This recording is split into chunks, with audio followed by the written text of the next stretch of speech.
The palace still shook occasionally as the earth rumbled in memory, groaned as if it would deny what had happened. Bars of sunlight cast through rents in the walls made motes of dust glitter where they yet hung in the air. Scorch marks marred the walls, the floors, the ceilings. Broad black smears crossed the blistered paints and gilt of once bright murals, soot overlaying crumbling friezes of men and animals which seemed to have attempted to walk before the madness grew quiet. The dead lay everywhere, men and women and children, struck down in attempted flight by the lightnings that had flashed down every corridor, or seized by the fires that had stalked them, or sunken into stone of the palace, the stones that had flowed and sought, almost alive, before stillness came again. In odd counterpoint, colorful tapestries and paintings, masterworks all, hung undisturbed, except where bulging walls had pushed them awry. Finely carved furnishings, inlaid with ivory and gold, stood untouched, except where rippling floors had toppled them. The mind-twisting had struck at the core, ignoring peripheral things. Luz Theron Telamon wandered the palace, deftly keeping his balance when the earth heaved. "Elena, my love, where are you?" The edge of his pale gray cloak trailed through blood as he stepped across the body of a woman, her hair golden, beauty marred by the horrors of her last moments, her still open eyes frozen in disbelief. "Where are you, my wife? Where is everyone hiding?" His eyes caught his own reflection in the mirror, hanging askew from bubbled marble. His clothes had been regal once, in gray and scarlet and gold. Now the finely woven cloth, brought by merchants from across the world sea, was torn and dirty, thick with the same dust that covered his hair and skin. For a moment he fingered the symbol on his cloak, a circle half white and half black, the colors separated by a sinuous line. It meant something, that symbol. But the embroidered circle could not hold his attention long. He gazed at his own image with as much wonder. A tall man, just into his middle years, handsome once, but now with hair already more white and brown, and a face lined by strain and worry, dark eyes that had seen too much. Luz Theron began to chuckle, then threw back his head. Laughter echoed down the lifeless halls. "Elena, my love! Come to me, my wife! You must see this!" Behind him the air rippled, shimmered, solidified into a man who looked around, his mouth twisting briefly with distaste. Not so tall as Luz Theron, he was clothed in all black, save for the snow-white lace at his throat and the silverwork on the turned-down tops of his thigh-high boots. He stepped carefully, handling his cloak fidgetiously to avoid brushing the dead. The floor trembled with aftershocks, but his attention was fixed on the man staring into the mirror and laughing. "Lord of the morning," he said, "I have come for you." The laughter cut off, as if it had never been, and Luz Theron turned, seemingly unsurprised. "Ah, a guest! Have you the voice, stranger? It will soon be time for the singing, and here all are welcome to take part. Elena, my love, we have a guest. Elena, where are you?" The black-clad man's eyes widened, darted to the body of the golden-haired woman, and back to Luz Theron. "Shaitan take you! Does the taint already have you so far in its grip?" "That name, Shy..." Luz Theron shuddered and raised a hand as though to ward off something. "You mustn't say that name. It's dangerous." "So you remember that much, at least. Dangerous for you, fool, not for me.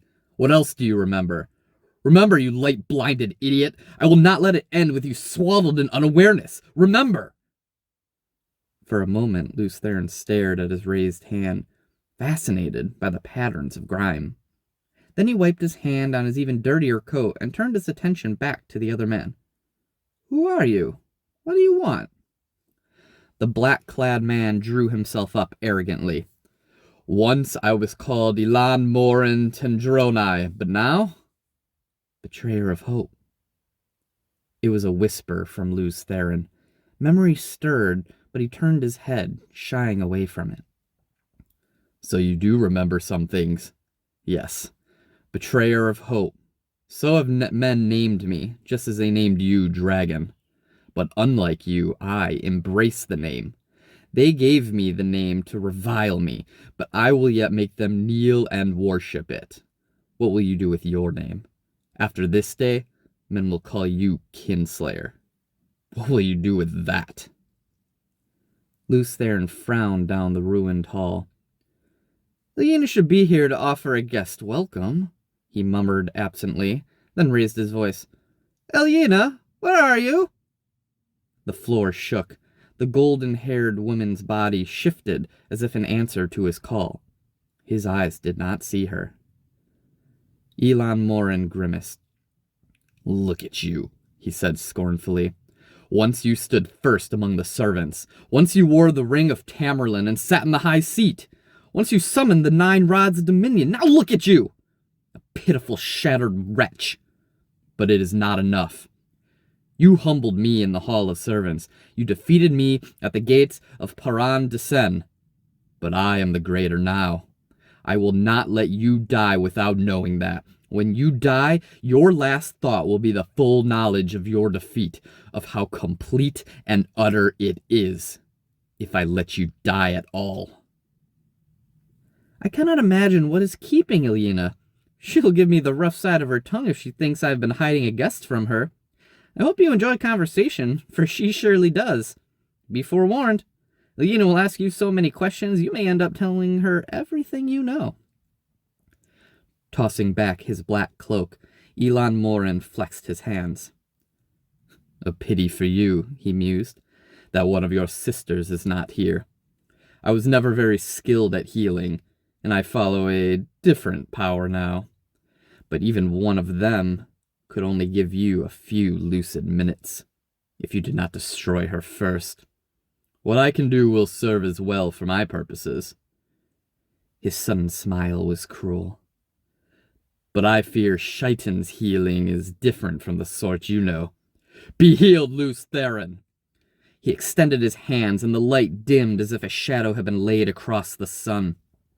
Pain blazed in Lews Theron, and he screamed, a scream that came from his depths, a scream he could not stop. Fire seared his marrow, acid rushed along his veins. He toppled backwards, crashing to the marble floor. His head struck the stone and rebounded. His heart pounded, trying to beat its way out of his chest, and every pulse gushed new flame through him. Helplessly he convulsed, thrashing, his skull a sphere of purest agony on the point of bursting. His hoarse screams reverberated through the palace. And slowly, ever so slowly, the pain receded. The outflowing seemed to take 1,000 years and left him twitching weakly, sucking breath through a raw throat. Another 1,000 years seemed to pass before he could manage to heave himself over, muscles like jellyfish, and shakily push himself up on hands and knees. His eyes fell on the golden-haired woman, and the scream that was ripped out of him dwarfed every sound he had made before. Tottering, almost falling, he scrambled brokenly across the floor to her. It took every bit of his strength to pull her up into his arms. His hand shook as he smoothed her hair back from her staring face. Ilyena! Light, help me, Ilyena! His body curved around hers protectively, his sobs the full-throated cries of a man who had nothing left to live for. Ilyena, no! No! You can have her back, Kinslayer. The great Lord of the Dark can make her live again if you will serve him, if you will serve me. Lews Theron raised his head, and the black-clad man took an involuntary step back from that gaze. 10 years, betrayer, Lews Theron said softly, the soft sound of steel being bared. 10 years your foul master has racked the world, and now this. I will. 10 years? 10, you pitiful fool. This war has not lasted 10 years, but since the beginning of time.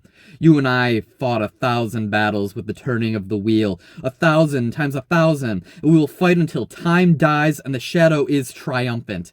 He finished in a shout, with a raised fist, and it was Luz Theron's turn to pull back, breath catching at the glow in the betrayer's eyes. Carefully, Luz Theron laid Ilyena down, fingers gently brushing her hair. Tears blurred his vision as he stood, but his voice was iced iron.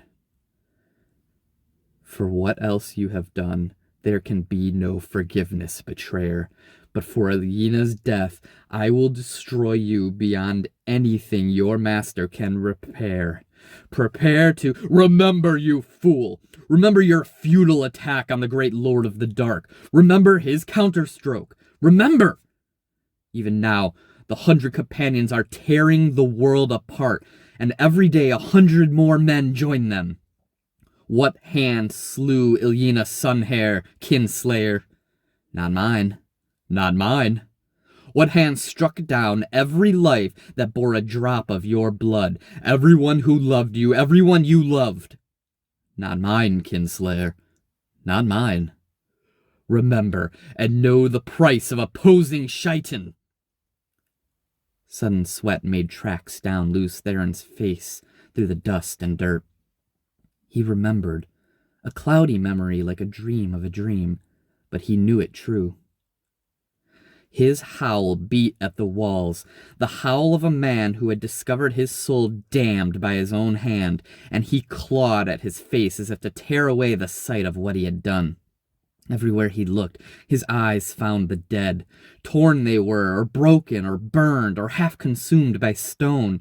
Everywhere lay lifeless faces he knew, faces he loved. Old servants and friends of his childhood, faithful companions through the long years of battle. And his children, his own sons and daughters sprawled like broken dolls, placed stilled forever. All slain by his hand. His children's faces accused him, blank eyes asking why, and his tears were no answer. The betrayer's laughter flogged him, drowned out his howls. He could not bear the faces, the pain. He could not bear to remain any longer. Desperately, he reached out to the true source, to tainted Sidon, and he traveled. The land around him was flat and empty. A river flowed nearby, straight and broad, but he could sense there were no people within 100 leagues. He was alone as a man could be while still alive, yet he could not escape memory. The eyes pursued him through the endless caverns of his mind. He could not hide from them. His children's eyes, Ilyena's eyes. Tears glistened on his cheeks as he turned to face the sky. Light, forgive me! He did not believe it could come, forgiveness. Not for what he had done. But he shouted to the sky anyway, begged for what he could not believe he could receive. Light, forgive me!